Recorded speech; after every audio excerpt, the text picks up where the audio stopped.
Can you tell us about what happened today?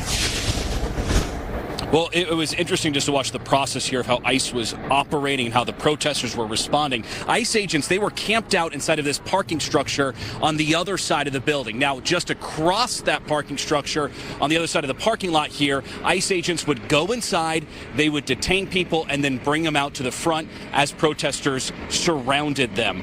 When agents would emerge from that building, protesters would shout a lot of things, including "No more ICE, no more ICE," many other things. It got really tense at times as they would surround an unmarked van that masked ICE agents would be bringing these detained people to. It led to pushing and shoving on both sides at different points. This repeated itself a second time as well as ICE agents went back up to detain more people. This all started yesterday with what appears to be a change in legal strategy by prosecutors here, by the administration.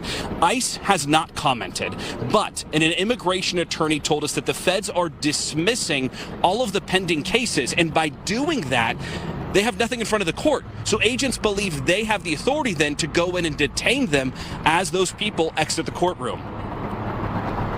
They were here doing what they're supposed to do at immigration court and were arrested by ICE. Unfortunately, as soon as he stepped out of the waiting room area of the court, right where the elevators are, there were several federal agents waiting to talk to him, and they detained him right away.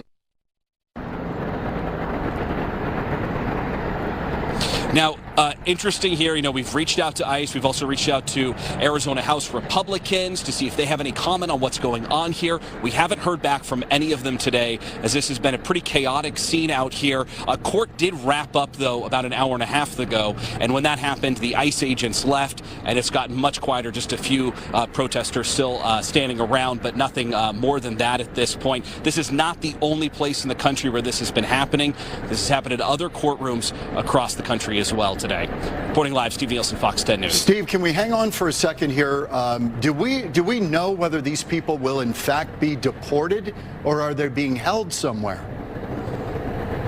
I'd love to have that information. We have reached out to ICE. We've been asking these questions. We haven't heard back on what's happening. It was interesting to talk to that immigration attorney, Isaac Ortega. He represents a client who was trying to seek asylum from Venezuela. He went through the process as he's legally supposed to, according to the attorney, and had this case pending. When they took him in today, he told his client, don't answer any questions you don't think you need to, and don't sign anything, because he was afraid that his client would be handed something where he would be allowing himself to be sent somewhere else.